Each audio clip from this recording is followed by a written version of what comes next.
Alors les gars, j'espère que vous allez bien. Par contre, je vais super bien. C'est la première vidéo de l'année 2026. En 2025, j'avais fait une vidéo dans laquelle je tentais d'expliquer comment les choses vont se passer pour l'année 2026. Comment on va faire des vidéos pour motiver les gens, pour essayer de dire aux gens comment il faut investir, comment aussi il faut économiser. On va essayer de faire des vidéos, des séries de vidéos pour expliquer aux gens. Alors, nous sommes maintenant en 2026, donc je vous tends un peu le programme.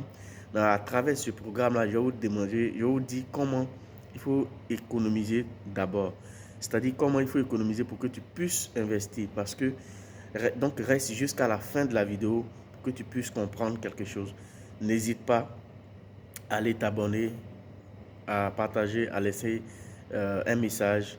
Même si tu n'as rien à dire, tu peux dire bonjour, tu peux comment tu vas, tu peux souhaiter aussi les meilleurs vœux, mais laisse tout compte fait, laisse un message pour que Facebook ou YouTube puisse mettre la vidéo en avance. Alors, je vous explique, c'est simple. On est en 2026. Là, l'année vient de commencer. Tu prends une feuille simple, il ne faut même pas te compliquer. Tu divises tes dépenses. Tu prends d'abord la première des choses, tu prends ce qui est nécessaire.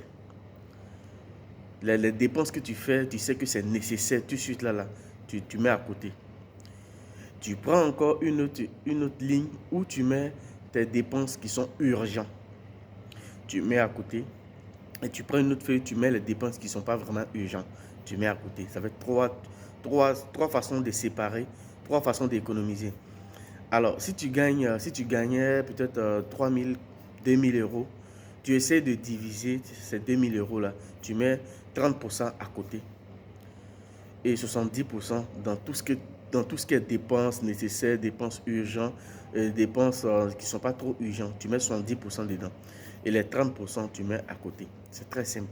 Maintenant, je vais faire une autre vidéo où je vais t'expliquer comment les 30% que tu as mis à côté, comment tu vas diviser encore pour que tu puisses investir dans ton projet. Parce que si tu veux avoir beaucoup d'argent avant d'investir dans ton projet, je pense que tu ne pourras jamais investir dans un projet. Parce que la plupart des gens qui ont investi dans les projets, qui n'ont pas assez de moyens, mais qui ont réussi à investir dans les projets, ont toujours commencé petit.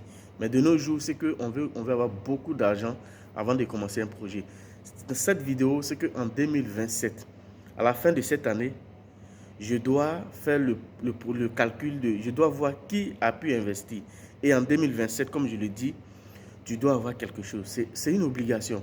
Parce qu'à un moment donné, la force qu'on a pour travailler, on ne peut plus avoir cette même force-là pour pouvoir travailler. Donc, c'est le moment d'investir. Et je vais vous expliquer aussi dans d'autres séries de vidéos quel est le projet il faut éviter quand tu es soit à distance. Il y a des projets que tu peux investir à distance et il y a des projets que tu ne peux pas mettre ton air dedans à distance. Je vais vous expliquer aussi. Donc, n'hésitez surtout pas à partager la vidéo et à vous abonner.